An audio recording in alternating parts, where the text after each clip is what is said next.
รีพอร์ตวันนี้เป็นปัญหาที่เกิดขึ้นจากขยะพลาสติกในท้องทะเลนะคะติดตามกับพี่บีค่ะสวัสดีค่ะสวัสดีค่ะกรีนรีพอร์ตวันนี้พาไปสำรวจซากเต่าทะเลนะคะที่เมื่อตายไปแล้วผ่าออกแล้วปรากฏว่าในตัวของมันพบแต่ขยะทะเลนะคะพูดได้เลยนะคะว่าขยะทะเล1ขวดเท่ากับ1ชีวิตเต่าที่ตายไปติดตามปัญหานี้กันค่ะ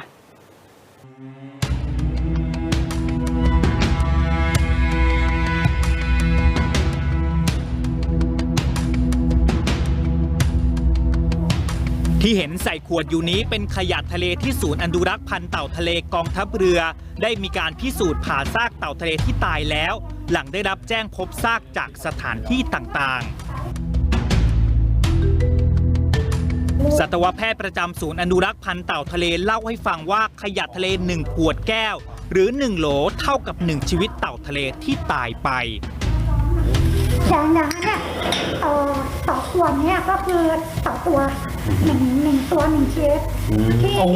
เป็นใช่ครับที่เป็นเคสล่าสุดที่ดังๆเลยครับเนี่ยเราจะเอาที่ทำมาเป็นเคสขยะทะเลในท้องเต่าทะเลที่พบส่วนใหญ่จะเป็นพวกถุงพลาสติกหนังยางเศษเชือกอวนและเศษฉลากพลาสติก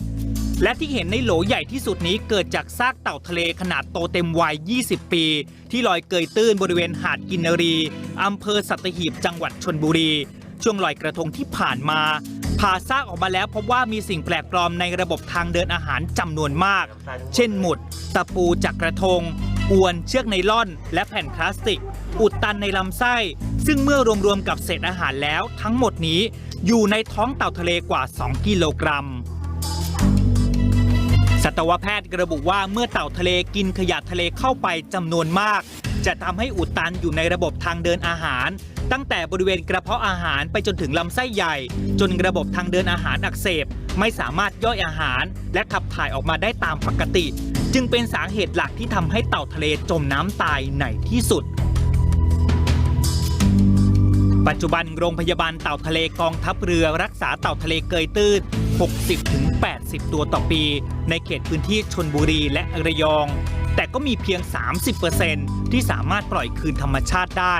ขณะที่เต่าทะเลที่เกยตื้นและเมื่อตายแล้วผ่าซากออกมา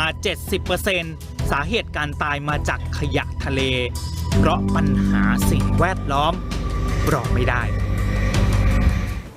ช่วงนี้เต่าทะเลที่ตายไปคุณหมอบอกเลยว่าเกิดจากขยะทะเลเป็นส่วนใหญ่นะคะอย่างเดือนที่แล้วมีเต่าทะเลตายไป2ตัวปรากฏว่าผ่าท้องออกดูปุ๊บเจอจริงๆค่ะขยะทะเลในตัวคือจะช่วยรักษาหรือจะทำลายเนี่ยอยู่ที่จิตสำนึกจริงๆนะคะถูกต้องเลยค่ะขอบคุณมากค่ะน้องบี